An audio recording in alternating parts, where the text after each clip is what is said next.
Now that we've heard a bit about what photosynthesis is, we're going to see how this energy transfer works within the cell, and we're also going to see where exactly within the cell this is taking place.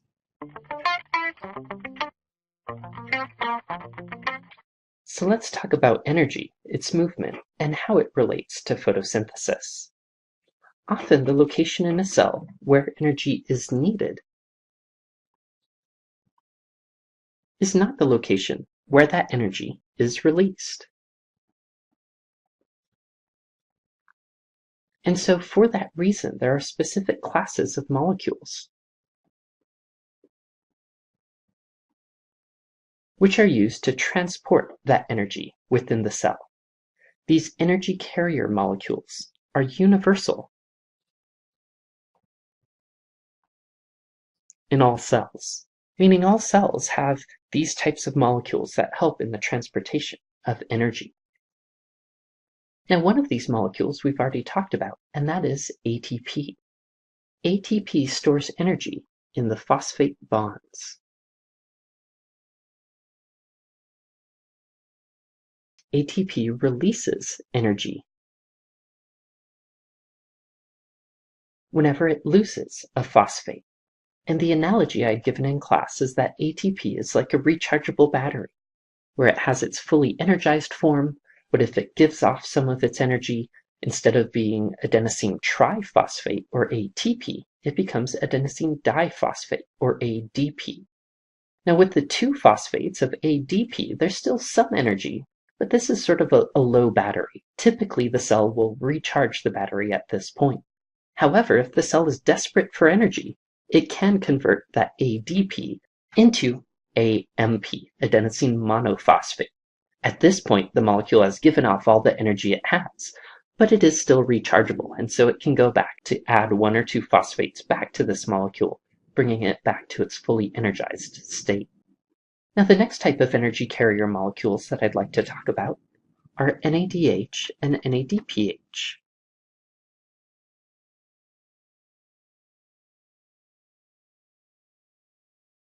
These molecules act as shuttle buses for electrons. These are high-energy electron carriers.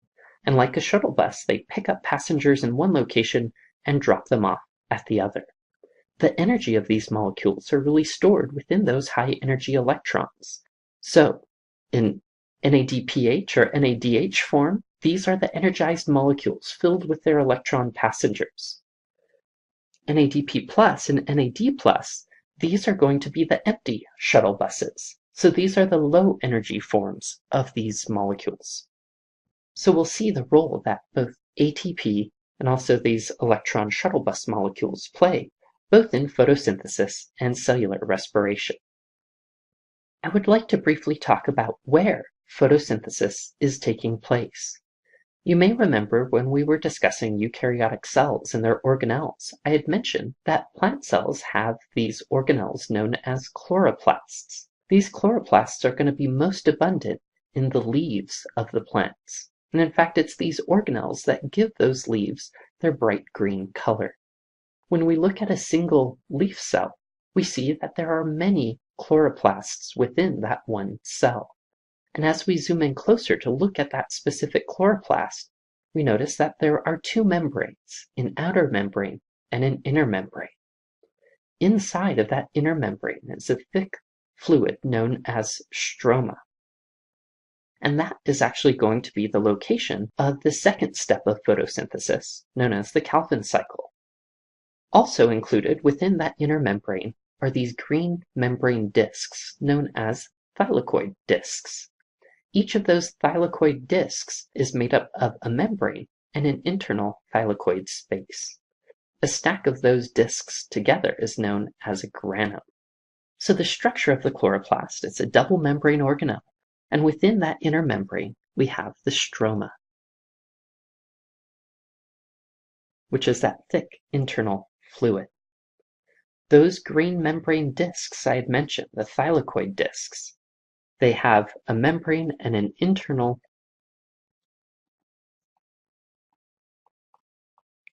thylakoid space.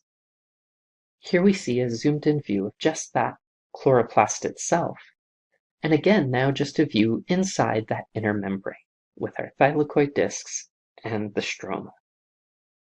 We're going to talk about the two major reactions of photosynthesis. Those are the light reactions, which take place on the thylakoids,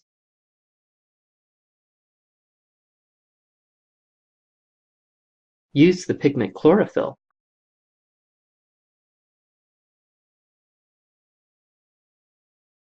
and are responsible for converting solar energy into chemical energy. And then the second major reaction, which is known as the Calvin cycle. This occurs in the stroma.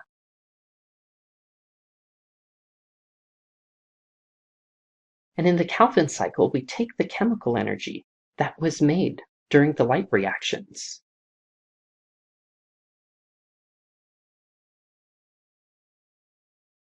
and we use that to convert carbon dioxide into sugar.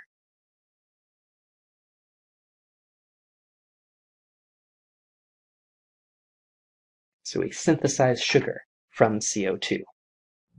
In the next video, we're going to learn about a specific type of chemical reaction known as redox reactions, and we'll see how redox reactions enable the light reactions to occur.